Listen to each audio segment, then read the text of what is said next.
नमस्कार दोस्तों, ज्योतिष ज्ञान में आपका स्वागत है। तो साथियों, आज आपके सामने बहुत ही रोचक वीडियो होने वाली है। जो साथियों या बहनों, जो लोग ज्योतिष में विश्वास करते हैं या ज्योतिष में इंटरेस्ट रखते हैं या ज्योतिष सीखना चाह रहे हैं, उनके लिए बहुत ही ये आकर्षक वीडियो है। ज्योतिष में एक गणना का आधार है। जो व्यक्ति के बारे में पूरी जानकारी बताई जाती है, उस ज्योतिष आधार पर कुछ प्रमाणिक सूत्रों का इस्तेमाल किया जाता है। तो साथियों, आज वो ही एक अचूक बाण की तरह आपको एक 100% कुंडली पर लागू होने वाले सटीक प्रेडिक्शन करने के हेतु ज्योतिष प्रमाणिक सूत्र यहाँ प्रस्तुत हो रहे हैं। तो साथियों, या तो कॉपी किताब पेन लेकर बैठे या ध्यान से सुने और इसे साथ साथ लिखते रहें, ताकि ये सूत्र भविष्य में जब कुंडली देखनी हो अपने घर में, अपने रिश्तेदारों की या स्वयं की या किसी और की, तो उसमें लगा कर देखें, ये 100% लागू होंगे। तो साथियों, तब समय ज़्यादा वेस्ट ना करके अब मैं मेन मुख्य बात पर आता हूँ। मेरा नाम मिश्र सिंह, एस्ट्रोलॉजर फ्रॉम सहारनपुर से मैं एक ज्योतिषीय प्रमाणिक सूत्र के बारे में बता रहा हूँ। तो साथियों, तो जानेंगे कि प्रमाणिक सूत्र क्या होते हैं।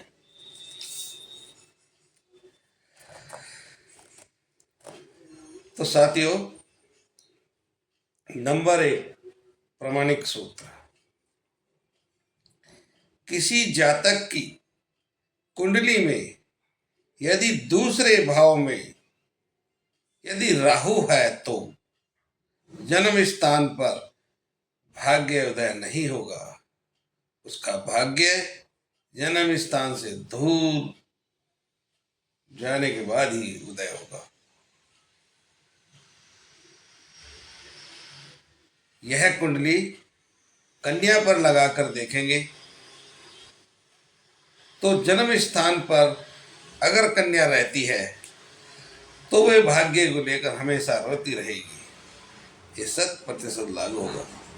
और यदि पुरुष की कुंडली पर यह सूत्र लागू किया जाए, यदि पुरुष की कुंडली में दूसरे भाव में यदि राहु है तो वह धन खोएगा। एक बार अपने जीवन में धन जरूर खोएगा। वो अपनी एक ही गलती कैसी करेगा जिसके कारण उसके सारा पैसा गंवा देगा और वो जिंदगी भर परेशान धन के लिए रहेगा। तो साथियों, ये सटीक सूत्र है, लगा कर देखना, 100% सही होगा। अब 2 नंबर सूत्र। तो साथियों, ये बहुत ही अच्छे और प्रमाणिक सूत्र हैं। ये बहुत ही सटीक चुने हुए सूत्र मैं बता रहा हूं। नंबर 2, यदि लग्न का स्वामी 12वें भाव में जाकर बैठा हो, ऐसा जातक के मन में कभी न कभी आत्महत्या का विचार जरूर आता होगा। साथियों, ये एक बार जरूर देखना। और इसके दुश्मन भी बहुत अधिक हो जाते हैं और झूठा आरोप भी कभी कभी लग जाता है। इसे हम अवयोग भी कह सकते हैं। हाँ, यदि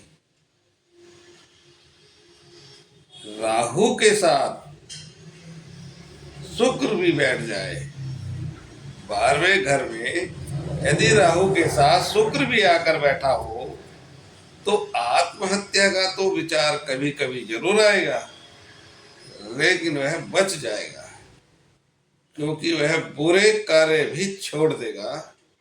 और यदि शेष ग्रह हो के साथ वह बैठेगा तो 100% यह नियम लागू होगा।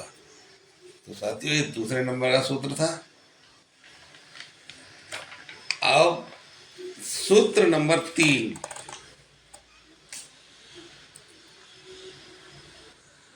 जब किसी जातक की कुंडली में राहु की महादशा में केतु का अंतर्दशा आ जाए तो सबसे अधिक कष्टकारक समय होगा उस व्यक्ति का या उस जातक या जाति की का राहु की महादशा में केतु की अंतर्दशा आ जाए तो वो पीरियड सबसे अधिक कष्टदायक होगा।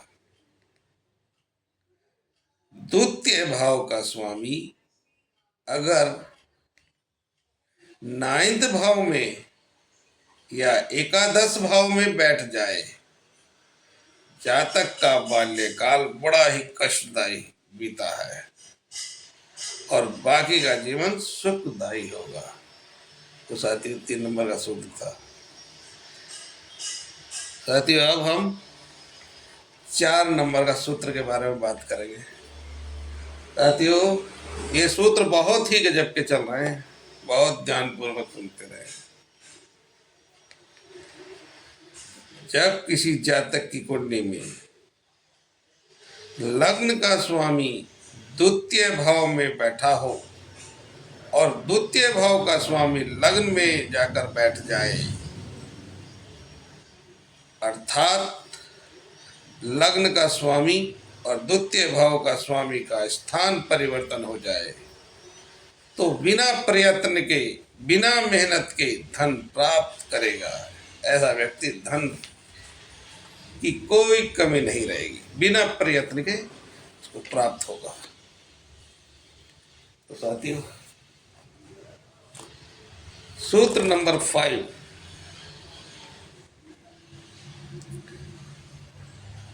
जब किसी जातक की कुंडली में सूर्य यदि एकादश भाव में बैठा हो, वह अपनी नीच राशि में हो,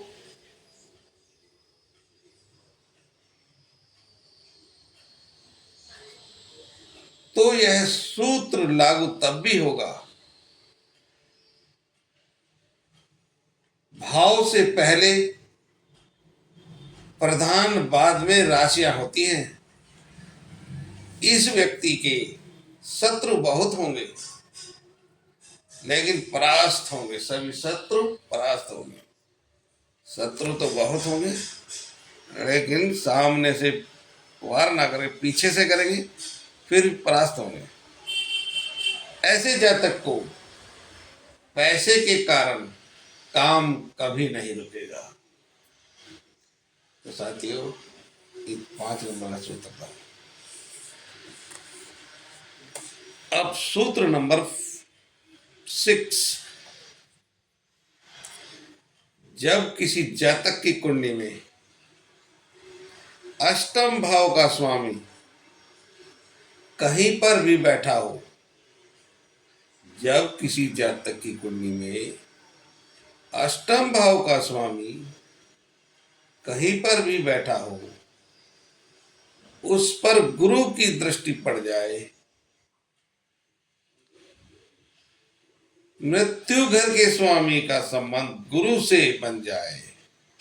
अष्टम भाव जो है मृत्यु घर भी कहा गया है, अष्टम भाव मृत्यु घर भी कहा गया है। तो इसका संबंध गुरु से बन जाए, चाहे साथ में बैठ जाए, चाहे दृष्टि पड़ जाए, 5, 9 या 7 की कोई भी दृष्टि पड़ जाए, ऐसा जातक दीर्घ जीवी होगा, यानी लंबी आयु वाला होगा। तो साथियों, आप जानेंगे सूत्र नंबर 7।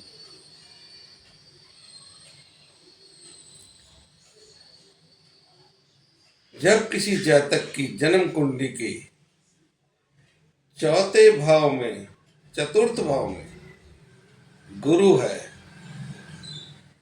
जहां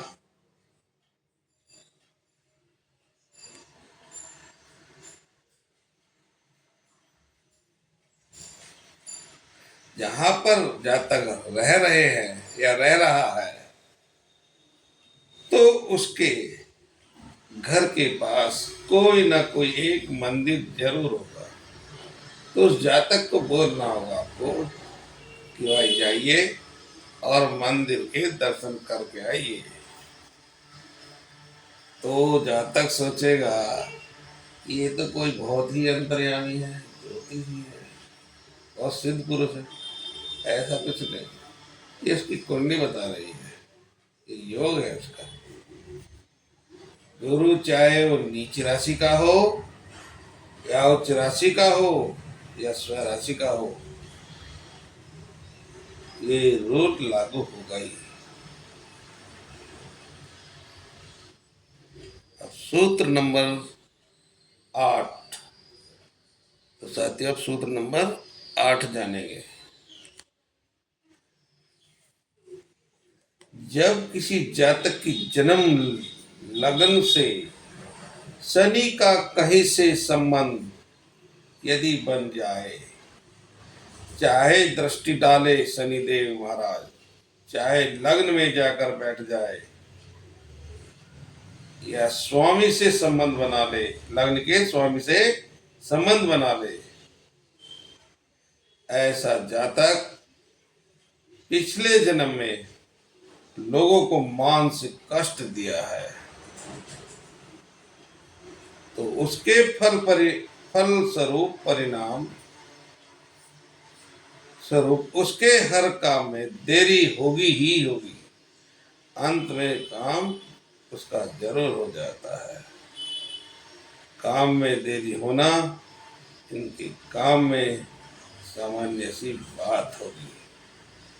तो साथियों, आपने ये जाना था, ये सूत्र निम्नलिखित थे। अब मैं ज़्यादा सूत्रों को अब ना डाल करके, क्योंकि वीडियो ज़्यादा लंबी हो जाएगी, अब और ऐसे ही सूत्रों के लिए अब अगली मैं वीडियो बनाऊंगा और आपके सामने पेश करूँगा। तो साथियों, यदि ये मेरी वीडियो अच्छी लगी तो मेरे इस ज्योतिष ज्ञान चैनल को सब्सक्राइब करें, लाइक करें। जय श्री राम, जय श्री हनुमान, हर हर महादेव। नमस्कार साथियों। तो साथियों, अब मैं आपसे विदा लेता हूँ। धन्यवाद साथियों।